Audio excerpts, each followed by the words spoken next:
കേരളത്തിൽ തണുപ്പ് വീണ്ടും സജീവമായി. മലയോര മേഖലകളിൽ മാത്രമല്ല, വടക്കൻ കേരളത്തിലും മധ്യ കേരളത്തിലും താപനില ഗണ്യമായി വ്യത്യാസം രേഖപ്പെടുത്തി.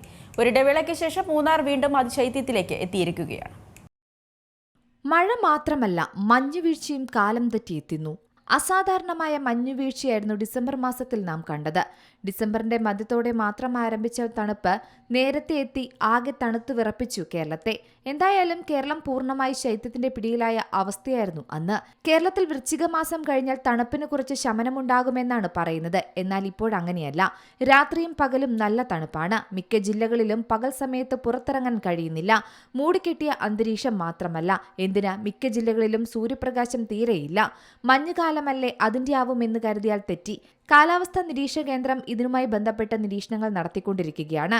മഴ പിൻവാങ്ങിയപ്പോഴാണ് കേരളത്തിൽ വീണ്ടും തണുപ്പ് സജീവമായതെന്നാണ് കാലാവസ്ഥാ വകുപ്പ് പറയുന്നത്. ഈ തണുപ്പ് ശനിയാഴ്ച വരെ തുടരാൻ സാധ്യതയുണ്ടെന്നും കാലാവസ്ഥാ വകുപ്പ് അറിയിച്ചു.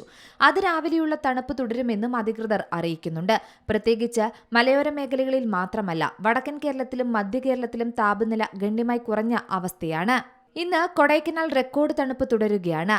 അതിരാവിലെ രേഖപ്പെടുത്തിയത് 3 ഡിഗ്രിക്ക് താഴെ താപനിലയാണ്. ജനുവരിയിൽ ഇത് 3-ാം തവണയാണ് 5 ഡിഗ്രി താഴെ താപനില റെക്കോർഡ് ചെയ്യുന്നത്. ഇന്നലെ ഉയർന്ന താപനില 16 ഡിഗ്രിയായിരുന്നു. ഊട്ടിയിലും കുറഞ്ഞ തണുപ്പാണ് രേഖപ്പെടുത്തുന്നത്. മാത്രമല്ല, ഒരിടവേളയ്ക്ക് ശേഷം വീണ്ടും മൂന്നാർ അതിശൈത്യത്തിലേക്ക് എത്തിയിരിക്കുകയാണ്.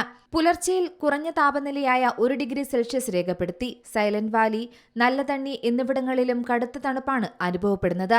താപനില താഴ്ന്നതോടെ പ്രദേശത്തെ പുൽമേടുകളിൽ വ്യാപകമായി മഞ്ഞുപാളികൾ രൂപപ്പെട്ടതായും ദൃശ്യങ്ങൾ പുറത്തുവന്നു. സീസണിലെ ഏറ്റവും കുറഞ്ഞ താപനിലയും ഇവിടെ ചിലയിടങ്ങളിൽ രേഖപ്പെടുത്തിയിട്ടുണ്ട്. എന്തായാലും വരും ദിവസങ്ങളിലും താപനില വീണ്ടും കുറയുമെന്ന് തന്നെയാണ് സൂചനകൾ. News desk Zee Malayalam news. ഏറ്റവും പുതിയ വാർത്തകളും വിശേഷങ്ങളും വിരൽ തുമ്പിലറിയാൻ സീ മലയാളം ന്യൂസ് എല്ലാ ഡിജിറ്റൽ പ്ലാറ്റ്ഫോമുകളിലും ലഭ്യം.